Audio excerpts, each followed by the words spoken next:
ফরিদপুরের সালথায় এলাকায় প্রভাব বিস্তারকে কেন্দ্র করে স্থানীয় আওয়ামী লীগের দুই গ্রুপের মধ্যে দফায় দফায় সংঘর্ষ ও বাড়িঘর ভাঙচুরের ঘটনা ঘটেছে। এতে এক বীর মুক্তিযোদ্ধাসহ অন্তত ৩০ জন আহত হয়েছেন। আহতদের মধ্যে ২০ জনকে ফরিদপুর বঙ্গবন্ধু শেখ মুজিব মেডিকেল কলেজ হাসপাতালে ভর্তি করা হয়েছে।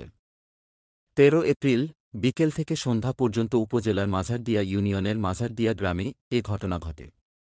খবর পেয়ে পুলিশ ঘটনাস্থলে গিয়ে শটগানের ফাঁকা গুলি ছুড়ে পরিস্থিতি নিয়ন্ত্রণে আনে।